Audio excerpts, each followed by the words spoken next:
Ladies and gentlemen, Hans Niemann is cooking right now. And I am not talking about the Las Vegas Heat, but that is where we are going. Las Vegas, Nevada, freestyle chess, third event of 5 here in the year 2025. Hans Niemann is out to prove a point. It's the semifinals, and it's also the losers bracket matches to get into the third and fourth place spot. I'm going to take you through some of these epic games. We have Magnus Carlsen taking on the young Uzbek Sindarov. We have Hikaru versus Dominguez. Hans Niemann is taking on Fabiano Caruana, and Aronian is playing Arjun Erigaisi. That's the intro. Here we go. Yesterday, this recount was put out at midnight. Today, it's being put out a little bit earlier, but it's Friday night. Hopefully, you're not out partying too much, and instead you're sitting back and watching some chess. We're going to go through Magnus and Hikaru. This incredible matchup between Hans and Fabiano. We're going to look at Levon, Erigaisi. I'm also going to give you updates about everybody else. Sit back, relax, enjoy yourself. If you're confused why the back row of pieces is shuffled, they are playing this type of format. If anybody has tuned into their very first freestyle chess recap, Fisher random recap, let me know in the comments, but I'm pretty sure most of you know what is going on. Now, this is a 30-minute affair, and Magnus goes for a Queen's Gambit. D4, D5, and C4, except this is kind of a horse's gambit because the queen and the king have been repositioned over here. Just don't put the, the Jumbotron fan on them. Pawn is going to take on C4, and unlike a normal queen's gambit, you're not going to get the similar stuff, but you have E4. And, the queen is trying to take, and then white is trying to castle, and then develop the pieces. Sindarov plays this move B5, not allowing the pawn to be captured. We have B3. And now Sindarov, very nice move, C5. Anytime your opponent is kind of early on trying to gambit pawns away, what you can do is you can actually make moves like C5, which strike back at the center, open up your pieces, and before you know it, you will reach a position of very close to symmetrical. Queen takes C4, bishop D3, bishop takes B5. This is what Magnus goes for. In fact, from the opening, he almost spends no time at all. He plays D takes C5 here, but the rest of the sequence plays out very quickly as he goes here, here, and then here. And now he's going to try to massage this position. The position has lost a B pawn, a C pawn, and a D pawn. Everything else is symmetrical. Probably you're not going to castle this way, you're going to castle this way, or you're not going to castle at all. Knight C6. Magnus drops the bishop back to C4. The queen slides over to the F6 square. If you're wondering why we are covering Magnus despite being in the losers bracket, you try winning 18 world championships, then I will cover your game first in the recap. Knight takes D5. Bishop takes D5. 17.5 world championships. Shout out to the split title. Knight to C5. Rook D8. Rook C1. Now, early on in this game, it was Sindarov doing a great job, but Magnus played extremely creatively. He put the rook on C1, and then he was like, my king is actually super chilling. Why would I castle my rook next to it? Because that's the rule of the game. If you're confused by the rules, just don't worry. Just pretend you know how to play the format. That's what you do with regular chess anyway. We're all just pretending we know how to play. I'm on a good run recently. On my anonymous account, I'm at my peak in Blitz and in Bullet. Guess what? I'm experiencing the same thing you experience. I'm afraid to start a game. I just hit my Blitz and Bullet and in my peak, in Blitz and Bullet. I'm too scared. I'm too scared to lose my peak. I'm no better than you. So we're all in this together. Just pretend you know what's going on. The rook comes out this way, trying to generate some sort of play. He keeps the king exactly where it is. The queen goes back to the E7 square. And now, Magnus drops back. And throughout this game, Sindarov was just doing a really nice job. A dude was playing a really classy game. Magnus did something very nice here. He put his knight on D5, targeting the knight. Now, you would think, I want to target the knight, and then later I want to attack. No. Bishop takes D4. What this move does is it removes any piece in the black position that can fight back against this knight. This knight is on an outpost square, a square in the opponent's territory, where you can park your piece that cannot be removed without material sacrifice, which in this case would be material sacrifice, and the knight is the most powerful type of outposter. More on that and How to Win at Chess 2 for intermediate players, which comes out fall of 2026. Mark your calendars. Not a joke. Pawn takes D4. And now Magnus is going to try to massage the position with the knight versus the bishop. I've seen him win many positions like this in his life, but he was not getting close to winning this position. Sindarov traded off the rook and played very, very nicely. Managed his time quite well. But then right around here, Magnus started picking up momentum. He started making some progress. Sindarov made the position spicy. Magnus played a brilliant counterattacking move. Now, if you take the rook, obviously the queen, the pawn is going to sneak in. So you got to come back and play defense. Magnus keeps the pressure on. Knight f4, knight g6 is an idea. This is still hanging, but you can't take it. Knight g6, queen a8 would be lethal. And Sindarov makes a mistake with king to g8. He had to play queen c4 here. But with 1 minute, it's impossible to find that move. I think Magnus let him off the hook here for a moment, but we still get into an endgame where white is doing well. And Sindarov has a minute to defend an endgame against the best endgame player of all time. And it's not going to work out. Magnus repositions the knight to a nice, nice square. Rook c6 is a nice tactical threat, and rook c7 seals the deal. Rook c7's going after this pawn. You cannot take this because rook c6, again, it's like getting into a grappling match with an Olympic gold medalist. You will lose. It's just a matter of time. You got into the phase of the game where Magnus is goated at, even though this is a sharp endgame. Usually endgames are like boring, you slowly win them. Yeah, but this was a sharp endgame, and within 10 moves, Sindarov was resigning, and Magnus played this position, with just a minute on the clock. A very nice win for him. He ultimately moves on in the loser's bracket. Another matchup over there in the loser's bracket is the one between Hikaru and Dominguez. This one, a4, trying to complement the light-squared bishop. Don't worry, we are going to get to Mr. Hans Niemann in a moment. a5, a6.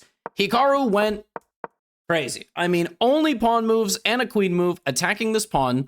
Linier defends it. Hikaru plays bishop f3. You're going to notice something about the time. Let's get to move 10. Hikaru declines the trade of bishops because it's going to be difficult for black to move these knights. Or these knights, as Hikaru would say.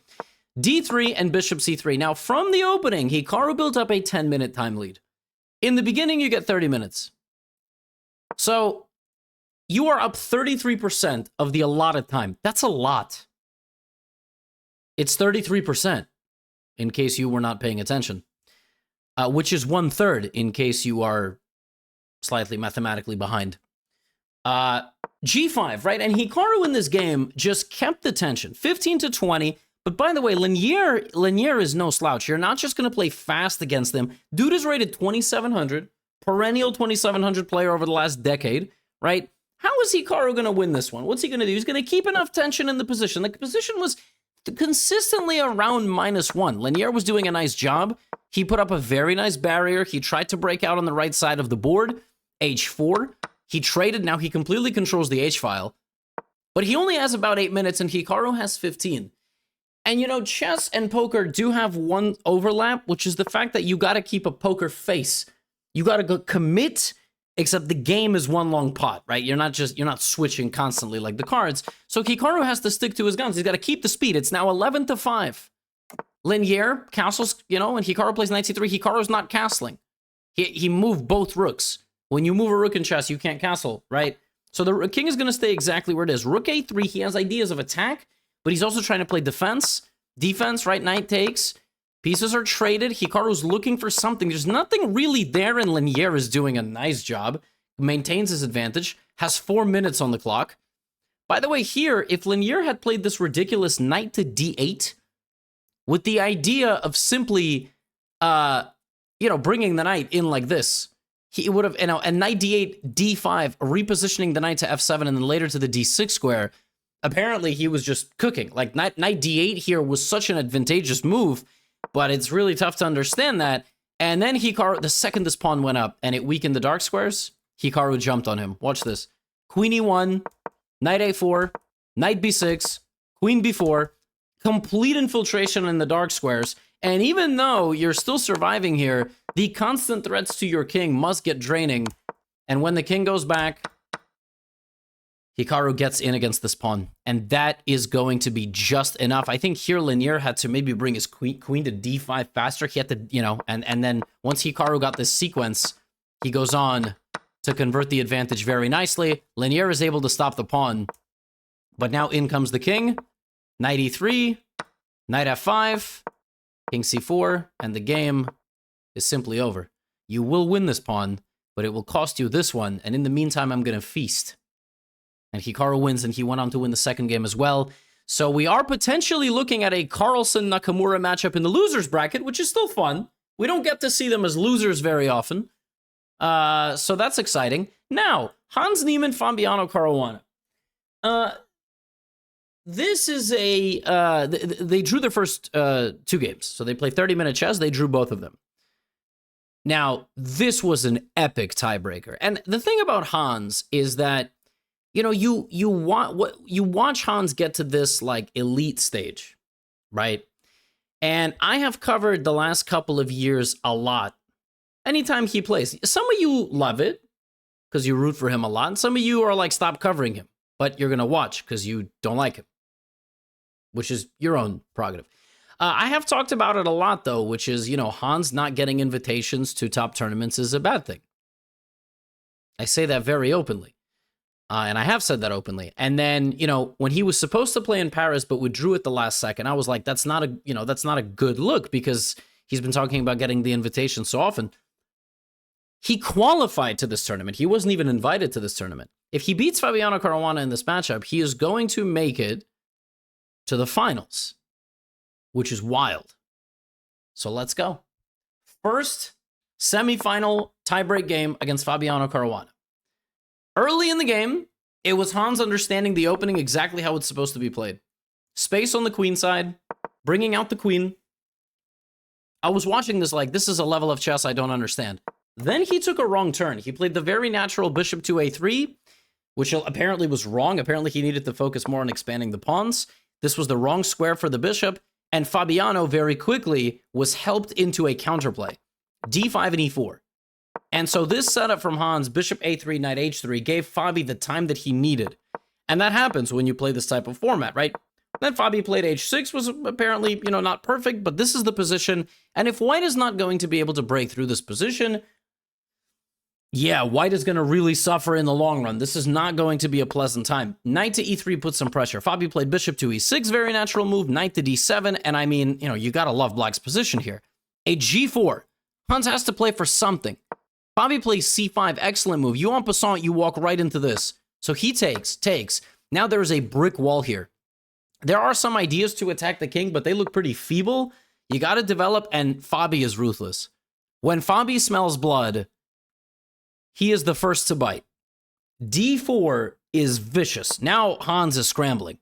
Black now can take over this file, or you can take on c3 first. Hans has to get out of the way. Hans correctly identifies that taking back here is probably not going to work out. He is just going to be paralyzed, and the knight is going to come in. Queen c1 is ingenious. Giving up a pawn, which Fabi doesn't even want. He thinks leaving this pawn here is the right approach. He's probably right. Hans castles out of the center. Now he takes, and Fabi's just a pawn up with a very solid position. The only thing about this position that is bad for black is his slightly weakened king and the time. That's it. That's the only thing that can affect you. Knight to f6. You got ideas like knight d5, knight g4. Queen here. Again, the only thing you can do when you're down material is go for the king. Otherwise, Hans' position is not good. He's going to try to get counterplay. Rook d2. Knight e3. Rook e2. You can take on f5, but then you self-pin. So at this point, Hans Niemann is straight up down 2 pawns. Black just needs to get in. Now, you can play defense. You can also play offense. If the knight takes, you try to get your queen in over here. Fabi plays defense. Understandable. Hans tries to bring his bishop into the game. Knight d5 and knight g4, both knockouts. Rook g8. Queen c7. All right, he's giving up this. Wait a minute, but isn't h6 also hanging? It is. And maybe Fabi thought he had something. He goes bishop g7. Now Hans is only down a pawn. Rook g8. I mean, this position looks lost for white. But somehow, it's not. And here, bishop b2 is played. Rook h6 here. Fabi goes here. Hans goes here. Fabi goes here. Hans goes here. Fabi makes a draw. Now, could he have played on here? Apparently, the only move was knight h7. And then the only move again was a queen maneuver to h4. That's it. You see, if black plays something like here, white can very quickly generate a very powerful counterattack, like out of nowhere. And so Fabi must have sensed that something was off about the position, so he made a repetition, but Hans was down 2 pawns, fought back, and survived. Fabi missing a chance, so we have to play the next tiebreaker. Let's see what happens. This time, Fabi is white, Hans is black, totally different setups. F4. Hans plays G6. Generally, you're going to see opening up these bishops is the right approach. Now we have bishop F2, right? That's a target. Knight B6. C4. Hans plays D6. Opening up the bishop, opening up the queen. Also, typical kind of King's Indian style position. G3. Hans plays knight F6. Solid. H3. Stopping anything from going to G4. But Hans immediately develops a piece and attacks the pawn. Okay, very easy. We defend that by moving this. And Hans castles. You look at the last moves by black. Open the bishop, develop the knight, develop in the center, develop the knight, develop the bishop and castle. Every move that has been played has improved the positioning of one of the pieces, whereas white hasn't. And even though this is a format where the pieces are scrambled, you still need basic principles. You cannot just move pawns like this. At this point, Fabi's like, all right, I gotta control the position.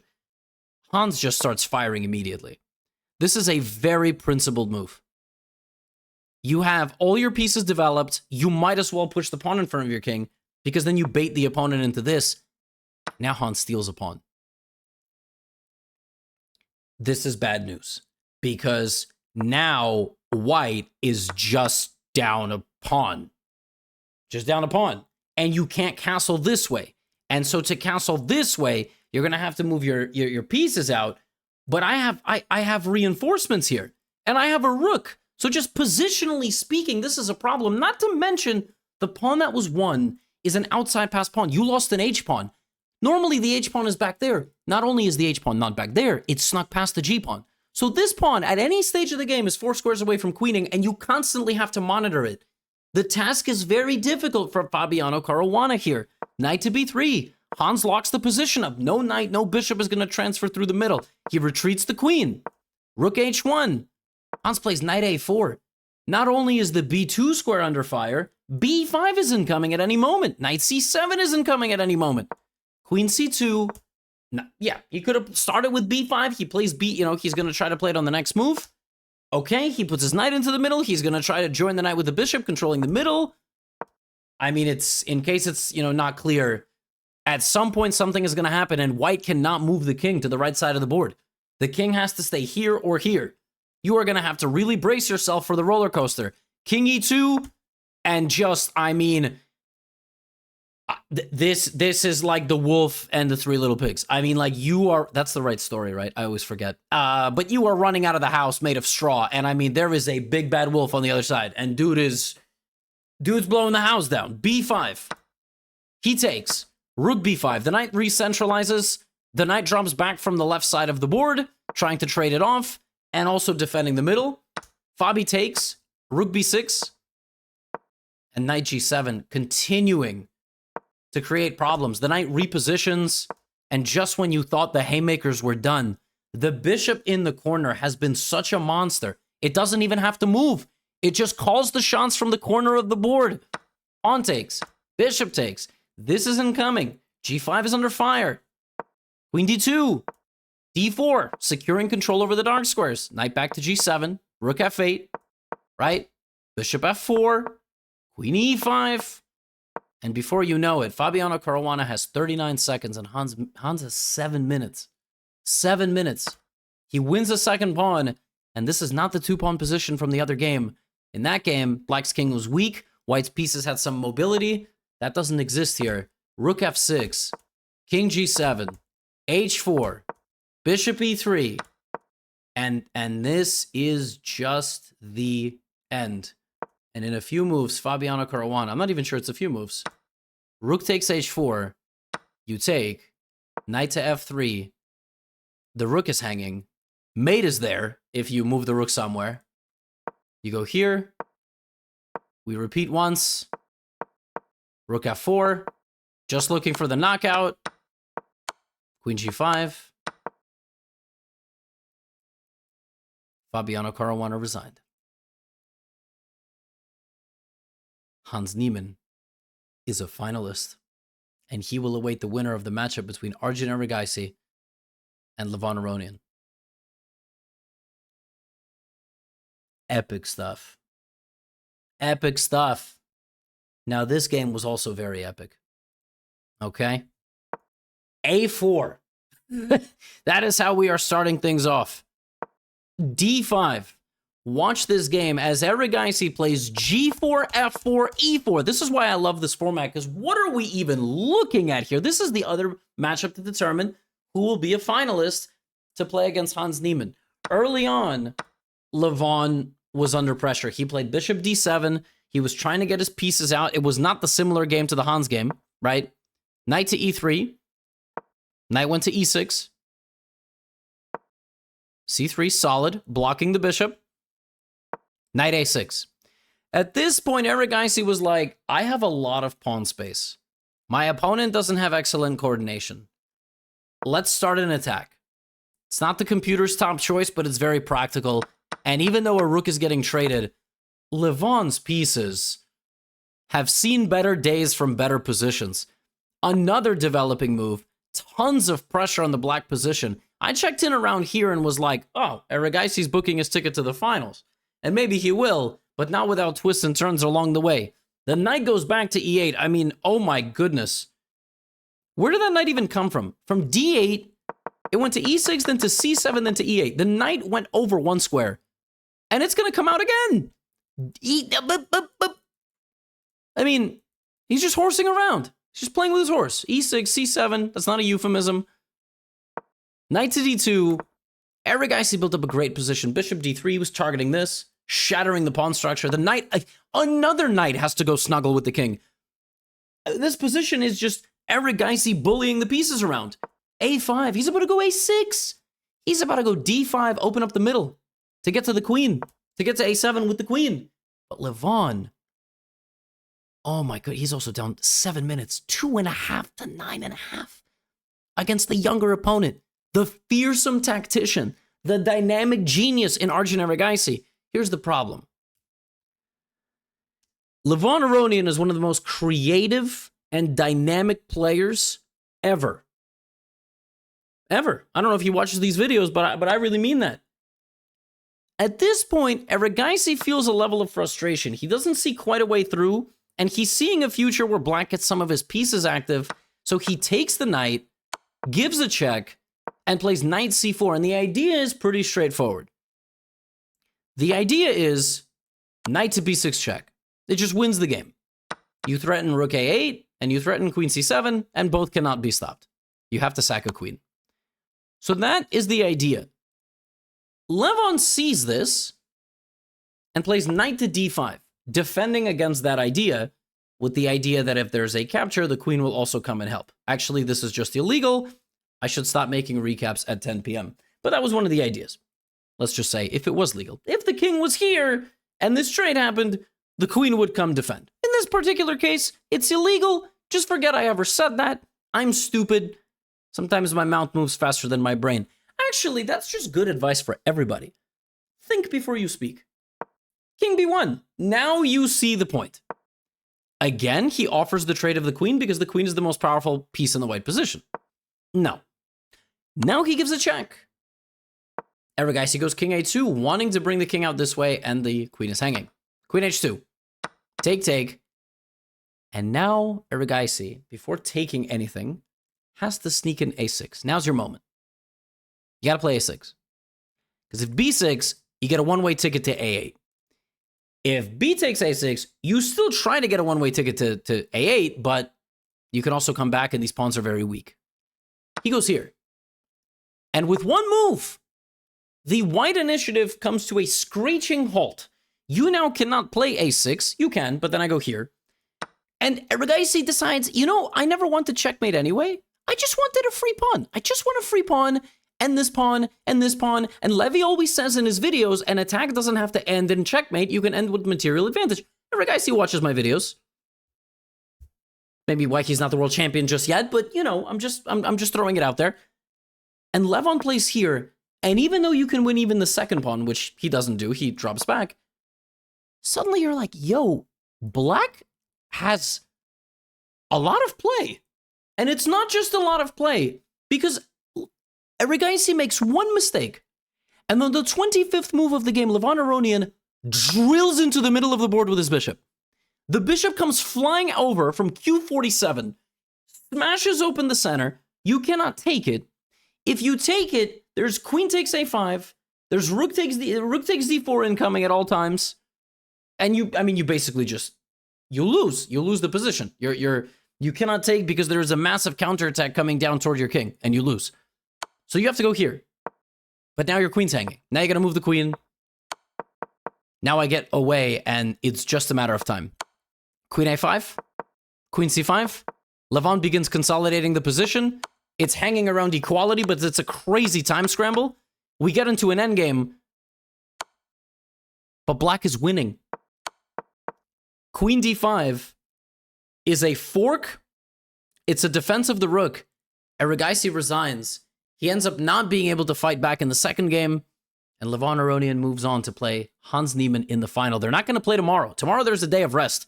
They can go around Vegas and do what you do around Vegas, like go inside because it's way too hot. Maybe they can go watch the Manny Pacquiao fight. I don't know. I don't know. He's fighting tomorrow, right? I don't know.